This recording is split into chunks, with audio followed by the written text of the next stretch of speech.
Welcome to Green Matters, the show that brings you all the key environment stories from across the country. Now, less than a month to go for Greenathon 2 and the excitement is building up. Remember to be a part of that excitement.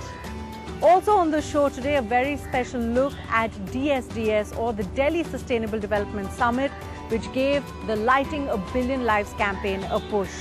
But before we get to all of that, let's look at some key elements from DSDS 2010.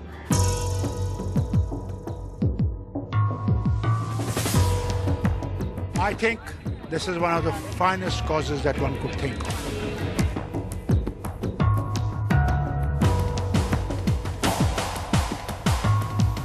The Aryans are part of it now. I will make the world know about Teri.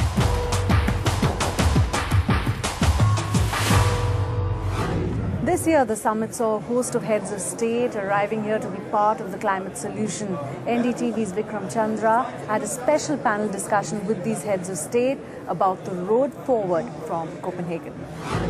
We have seen, in the wake of some of the recent criticism of the IPCC, I've seen a range of press reports and others which are saying, well, you know, climate change seems to be something we don't need to worry about anymore. It's obviously not happening. It's all misplaced. It's all been a big mistake. How would you respond to those sort of comments that are coming out in sections of the media and elsewhere?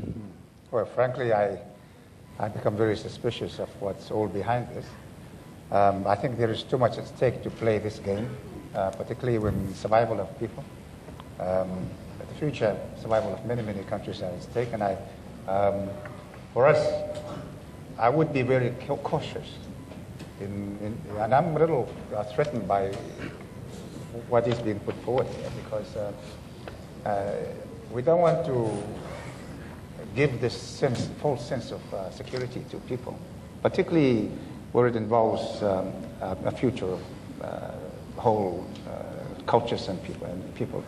I hope that we can look beyond the criticism and realize that there is actually much more at stake, and the report itself is quite a lot more substantial than the part that's being criticized. Thank you. Right. Thank you, Excellency. The other question that I would have is, I heard most of you talking about the need to come to a legally binding agreement at Mexico, and of course that would be a highly desirable thing. But there are some who would say that we actually have a legally binding agreement right now, and it's called Kyoto. And is there going to be a movement away from it? It's something we heard a lot of in Copenhagen. You are likely to hear a lot more of it in the run-up to Mexico. And I just wonder if any of you would have a comment about that. What happens to Kyoto in all this? We have to realize that Kyoto is not at all enough. Even if you think about industrial countries, there are not everyone in Kyoto. And what worries, of course, the most industrialized developed countries and its industry is that if industry cannot trust enough that also others will have standards, orders, limits to emissions, is there a risk that industry will move to those countries? Tuba.com